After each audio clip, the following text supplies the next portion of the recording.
Mark and Joey here on a Monday night with our PGA show, Joey, President's Cup special. We've done it every day looking at what was going to happen. And it was we must say, a fantastic, exciting event, even though the same winners won. So we're going to talk about that in a second, but I will mention the website, ultimatesportschannel.com. Head over there for all of the sports feeds, guys. Like every day we have 50 feeds of sports. Take a look at there. Take a look at our sponsors. Lots there for you at ultimatesportschannel.com. But Joey, let's get to the President's Cup, or should I rephrase it, the Tiger Woods Cup? Yeah, it's all about Tiger Woods. Playing captain, did a great job, won 3 points for his team, and captained the victory, trusting his guys, not making many changes, which were criticized by us and I'm sure by many, but worked on the end. I mean, it was a great finish to what it was, a great cup, and the Americans won again, though, unfortunately for the internationals and fans of the President's Cup. It brings you some hope going into the United States, but at the same time, jet lag, finally they got over it and they went on to win. Well, Joey, this was all about jet lag. It was nothing more than that. The internationals were never better. We thought that they would be. We both thought that they would win the event on the singles, but it was quite clear that it just was a matter of the Americans getting their feet about themselves, and they came out and really was never in doubt in the singles. Even though it got a little bit close to the end, it was done before the last three guys came in. So unfortunately, the President's Cup has not achieved anything in my mind. Well, it's achieved a lot outside of, obviously, competition-based. I think it does grow the game worldwide. They had so many fans there. It was such a great moment for Australia. People are not really going to look at it in depth as we are. It was a big moment for them and all the Australian players. I mean, it's very emotional for them.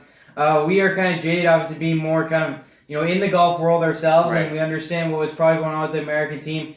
But honestly, to the fans over there and to the players over there, it meant a lot. And it was a great President's Cup. People aren't going to look at the fact of jet lag over there. Over here, we analyze it to death. We have TV shows that do the research, so they have good debates and all that stuff. But really, if you're just a fan, over in Australia, you got a great event for 3 days. You have 4 days. You had the excitement of your team winning, your players doing well, and the potential to win the cup. So it does accomplish a lot. They already are sold out for the next President's Cup. Maybe it is a formula. I need to see it be successful next year and be close for Ernie Els' formula to be the reason why they were close, not just jet lag.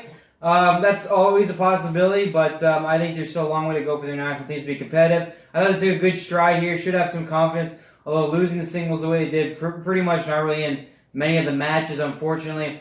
A lot of them choking a little bit down the stretch, too.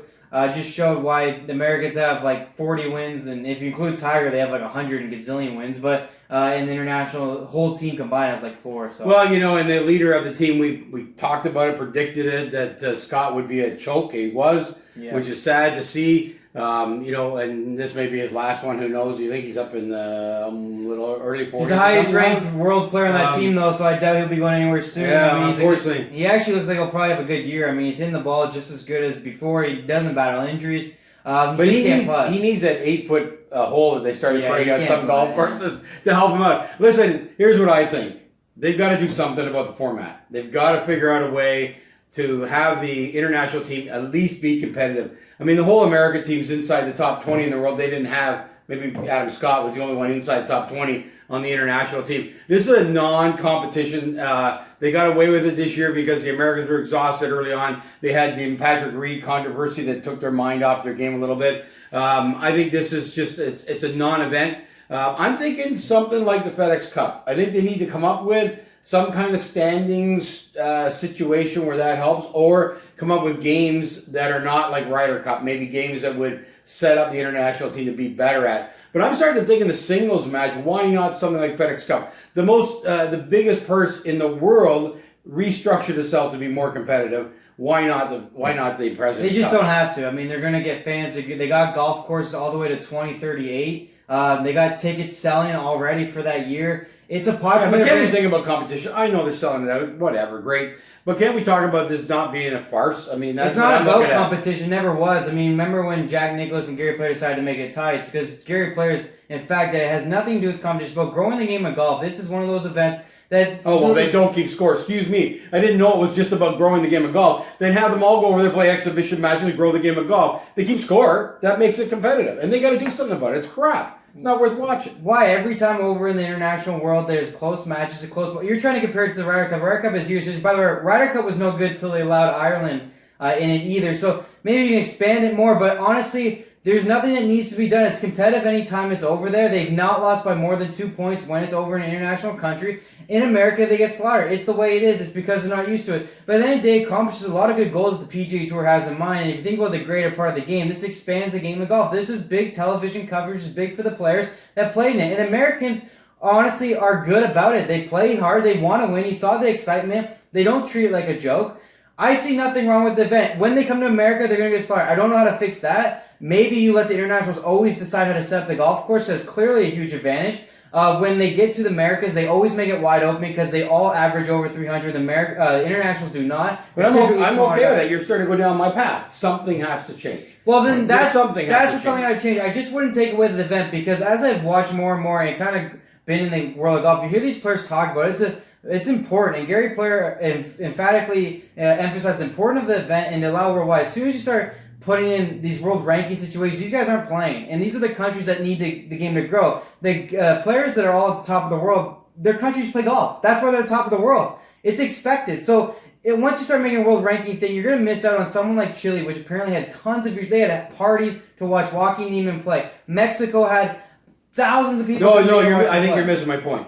So they took the FedEx Cup that's worth $10 million and decided to do it so the guy in the lead, the guy in the lead had the lead. The guy behind him was 2 strokes back. The guy behind him was 4 strokes back, 5 strokes, 6, 7, 8, 9, 10. So can we not come up with something for the singles matches that says, depending on your world ranking, you will start with a 2-stroke lead? Why not do that? Why not make it fair? I wouldn't do that because I don't like it. I'd do the internationals can always set up the course. That's fine by me. The internationals can always choose which format goes first. As long as they do the 4-ball foursomes, the 4-ball set up first, they'll be competitive because they're good in the 4-balls. They're just horrible in the alternate shot. Right. They're absolutely awful. So if you want to make it more competitive without kind of changing what players are in it, that's fine. You can always go 4-balls first. You do 4-balls first, international can stay competitive, be within probably 2 points, either winning or losing, going in the singles match, make the single match at least exciting. And then in the single matches, I wouldn't do anything too crazy. Obviously, they looked like they choked under pressure. By having the lead, they actually had more pressure. They're better off being 1 point behind. The players probably play better. Being the lead... Well, they still don't win. What does it matter? Well, they've been 8 good times in singles matches. Yeah, but they haven't been close. I'm saying 8 times in a row they've lost. Yeah, I know, but they've been close in the international side. 1, they choose the golf course. 2, they get the 4-balls first. So if they do that in America, at least you keep it close, and which is what you're asking for is competitive golf. That'd be competitive. It was a choke job on Sunday. That's the facts of the game, and we are honest with that. But if you look at the history, in the international tournaments, they have not lost by more than 2 points. So that means it's competitive anytime they force the Americans to play their format and play their golf course. So 16 years ago since they last won. It's not the point. Well, the point is, why keep score then if that's not the point? So I think they need to find a way. How about this is Ryder Cup is top tier Americans. Why is the President's Cup not second tier Americans? Why can't it be that? So at least they're good games. Abraham Answer playing Tiger Woods was the biggest story in Mexico. You watch, I get all the news. You watch Mexico news. It's all about Abraham Answer playing Tiger Woods. So whatever you think, even though he lost to Tiger Woods, the only Mexican on the team, the only Mexican on the PGA Tour, I think there's actually one more other. His last name is Diaz, but he played Tiger Woods. That's a big deal. And when Mike Weir played Tiger Woods in a President's Cup that also didn't matter in Canada, it was a big deal. You can't take away the stars of the game. They sell tickets, they sell TV, and more importantly, they bring hope to the player of the one country that's playing against. And that's just the facts of life. And if you don't like it, then don't watch it, because honestly, losing you is not their worry right now. They're not losing viewers. I do agree with you maybe changing the format. Force them to play 4-balls first. I don't know why it's not done already. Right. It's a simple fact that the international team gets slaughtered in an alternate shot. Yeah. So how hard is that for the President's Cup to go, okay, we're demanding that the format go 4-balls, alternate shot, 4-balls, alternate shot. If you're used to the President's Cup, it's called 4-balls, foursomes, 4-ball, foursomes. Make it go that way, you'll be close going into Sunday. Now what happens on Sunday is irrelevant. The Americans are most likely going to win. Maybe one time the internationals will upset them at some point. But you could do simple stuff like that, make the format that rotation, and you could even have the internationals always choose how the set of the golf course goes, because that's the biggest thing in America. They open up the golf course, and the Americans average 310 off the tee. The internationals average 290. 20 yards is a big deal. People at home, you know this. So you could do stuff like that, but giving them leads and all that stuff and taking away the stars of the game is wrong, because that's what still sells this event, and that's what makes people really cheer for their player from their country to play Tiger Woods, to play these guys. And if they ever get the upset, it's a big deal. Like when Mike Weir did beat Tiger Woods, we are cynical enough to go, Tiger Woods didn't care, it was over. But people still talk about Mike Weir beating Tiger Woods, and Mike Weir still talks about beating Tiger Woods. Well, how about so this? it's a big deal. Let's take away the part they're bad at. Let's go 2 days of four. Is it 4 balls? 4 balls is where they play best ball. So they're good at that because you can put 2 players together with the best score. That helps you contend. Why don't we get rid of the other? Why don't we play 36 holes of singles matches? Which, by the way, even though we know most of the time the Americans so far ahead doesn't matter, but at least the international team has won 7 times in the singles matches. Why not do 2 4 balls, 2 singles? Let's make this thing fair. Let's make it a competition. That alternate shot thing. The Americans have all their guys in the top 20. They're just better golfers, period. So if you don't set up stuff that helps the international be better, I like the idea of the golf course. I think that's a great idea because golf course then they can set up for their shorter hitters on the European side. They can tighten the course up. We see all these kinds of things. This is why Americans win the Masters every single year because they can bomb the ball and there's no rough. That's why you get U.S. Open and it's a bit of a different story. So I agree with that. I like that concept, and I like the other concept being let's get rid of the thing that they're really bad at. And they've been bad at it, and they've always been bad at it. And there's nothing that will change that because the Americans are so heavy, top heavy. Any day at the PGA level, number 125 could beat number 1. One day. It can happen. Right. Here's what I heard, and here's what I really go with is, I heard a suggestion which was on opposite of the 4 balls, either 4 ball, that's fine. They're competitive in that. Actually, they have the edge over all the President's Cup combined. You can't say it's because Americans over there don't try because that's part of day 1. So, but I would actually do what someone said, which is make the golf course extra hard and do a scramble between the 2 players. I thought that was kind of interesting. For 118, each day you make insanely hard pins, make it fun. They're scramble, they're professional golfers. Or you can also make it a birdie fest, whatever you decide to do. But maybe something along those lines. They don't want back-to-back singles matches, although I think that'd be very interesting. I think it gives you an opportunity to like Abraham Hansen play Tiger Woods, then maybe put the only Canadian to play Tiger Woods. That way these individual countries that don't see many golfers on tour play against Tiger Woods get a chance to play Tiger Woods. That would be interesting, but I do think there's something to these guys. They want to sit out. They're talking about rest. Some of these older guys are not making the team more and more often, it seems like. I'd maybe do the scramble idea. The scramble idea was very interesting. Someone suggested, you do the 4 balls, which is the best ball between the 2 players is the score. Do a scramble, 1 insanely hard, so that even though they're doing a scramble, it's very, very difficult out there, insanely tough pins, etc. They shoot 55, so that'd be exciting. And then the second time they do the scramble, they shoot 55. So the second time you do scramble, it's a birdie fest between 2 greens, and really almost you need an eagle in order to win a hole, which would be fun. And one day of the scramble, it's insanely tough, so that even though it's a scramble, there's still birdies that are winning holes. I think that could be something to be looked at. That'd be very interesting. I do know, kind of unfortunately in a way, if you're an international fan, they're going to let it go because they believe Ernie Els might have found something here, even though he didn't find anything but jet lag. That's all he found. Exactly. So, we'll see. I think the date helped them. Unfortunately, going back to the old date next time they play, they are going to be playing back in September. It's just very interesting. I think there's a lot of questions to be asked here. I think the PGA Commissioner is taking a little bit of advantage of still how successful it is in the international side. They just accept the American side and don't even worry about it. They still sell tickets. Americans love to win and win big. They don't care that they won 20-3 last time. They still were cheering like it was tied. So, unfortunately, he gets away with some things, but I'd figure something out. I'd definitely say the format should go the international way. The golf course should go the international way. And then that would help the competition. Well, the other thing I don't like, and we've talked about this, I don't like guys sitting out. They qualify or a captain's pick to be on the team. They should play every day. That's why I like back-to-back singles. All 12 guys play. I think it's a farce that Bryson DeChambeau is sitting on the sidelines for 3 matches. I mean, I just don't get it. Why they set it up that way. I think these guys need to play. They, in a lot of cases, this is their country and they're representing, especially on the U.S. side they are, but there's tons of them. But on the international side, everybody should play. They had, the poor kid, I think it was Lee that didn't play the first 2 days, then kind of made a farce of it after that. But kind of what he said was, I came in and practiced, and then I didn't play for 2 days, and then they're expecting me to play under this pressure. So they need to set something up like that as well. The guys get to play. And I think singles makes that happen. It'd definitely be interesting. You're not going to see anything next year, and then we'll maybe see going forward. But it's definitely an event that's here to stay, and definitely the team setup is here to stay. So maybe it's something in the format, maybe it's something in the golf course. Yeah. My first thought would be the golf course over the format. It's going to be harder to convince people to change the format because they do like it, and it's from the Ryder Cup. So the first thing I'd say is the international team should always set up the golf course because at the end of the day, for some reason, I don't know why this is, but the international is just small. I mean, How to win small, answer small. The Aussies are big boys, but all these other countries, for some reason, the golfers are kind of small. They don't hit it very long, and all Americans are huge. Yeah. So, I'd say that's probably first thing first. That's an easier decision. Is let the international coach set up the golf course. Americans will probably complain, which is sad to be honest, because they've won them all the time.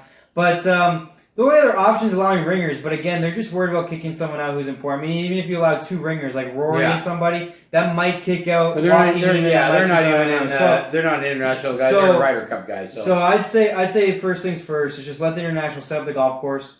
About the players playing, I've always had a beef with this, even in the Ryder Cup. Yeah. I don't understand it. I don't understand how a guy who's this level of a competitor honestly can't get a coach to play him when there's only 12 players on the team. It baffles me. But first of all, just have all 12 guys play. They had to put a rule in to even force him to play one of the team events before the singles, which is sad. But anyways, that stuff will not be talked about. What might be talked about is the format, maybe the golf course. That'll be probably assessed first once we see another blowout, probably in the United States next year. Unfortunately, this year, with it being so close, with it being a success in the eyes of a lot of golf fans, nothing will be talked about this President's Cup. But we know here in North America that it was all jet lag, and once the jet lag came out, they were by far the better team. And Tiger Woods essentially even gave us a gift. He didn't even play himself on Saturday, and sent out Reed and Simpson for 3 matches, which they lost all 3. So he did everything in his power to make it close enough and help the internationals win. And unfortunately, they couldn't pull through. But overall, a success this year. Well, 2 more Tiger things. One is,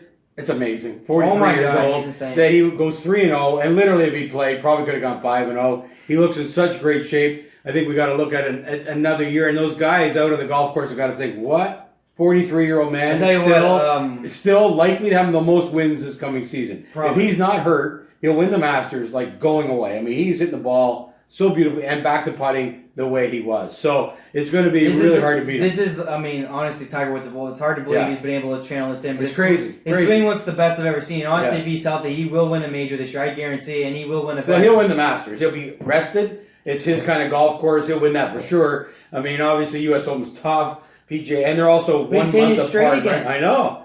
But I still think that's harder than winning the Masters. It's still harder, but he's hitting it straight again. It's all about putting. He had a huge Achilles heel with his driver, and he's hitting it straight again. Just amazing. He has no coach. I think that's smart. His body's good. I think that's smart. I think he's very picky on his events. Again, that's smart. I agree with you. The Masters is a guarantee as far as I'm concerned. He's putting back to the old ways of Tiger. I mean, his putting was ridiculous on what was considered a very tough golf course and a very tough putting golf course. I saw most Americans struggle except Tiger. And on the last putt, he said, I took my hat off 6 feet from the hole. I knew it was in. Who knows it's in 6 feet from the hole? Just amazing. However, watch out. World number one. Let's do the last thing on Tiger. Do not let Tiger drink on the final day. That was the most ridiculous celebration I've ever seen. He was like a 12-year-old. And I swear he had to be drunk. It was bizarre what he was doing. Well, I think he was trying to play it up a little bit. I think he looks so awkward doing it though. It's not his thing. He looks like a guy who's trying to channel his youth again. But his youth was so serious too, and he does look awkward. But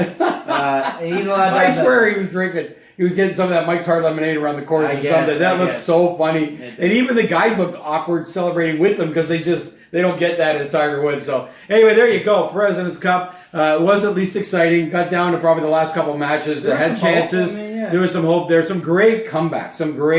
Great matches. Let's give Tony Finau congratulations on the last day. 4 down, 5 down. He really changed that day, honestly. Came back, got that half point. And really, if he could have blown out Finau, it might have been something for the internationals to look at. But once that was kind of blown, that was kind of the heart of the team right there.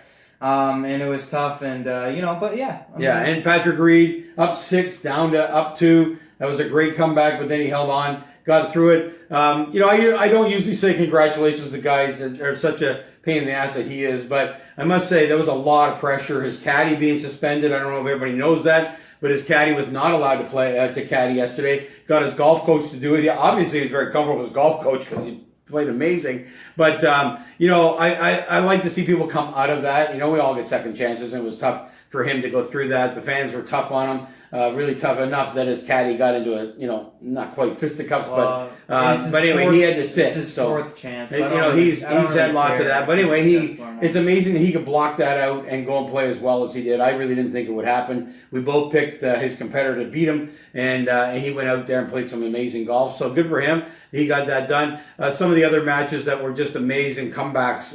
It's hard to believe that when you got 4 and 5. But you know what it's like, kind of sit back and relax a little bit, play a little, let's play some safe golf, and all of a sudden you lose a couple and the steamroll. So we did have some amazing matches during the regular part of the President's Cup as well as the singles. So it was great to see that way. But anyway, back on to kind of a break now. Not much is going to happen until Hawaii, which we'd all love to be in when the Tournament of Champions starts in January. So we'll look forward to chatting with you then. And it's been a great President's Cup. It's been a little lull in the golf, so it was great to have this event. And we'll talk to you all in the early part of January. Have a great Christmas on the golf side. We won't have another show till we get to the Tournament of Championship. Tournament of Champions, not championships. I want to cut that last part out. There's no one really care. About what? Well, when you correct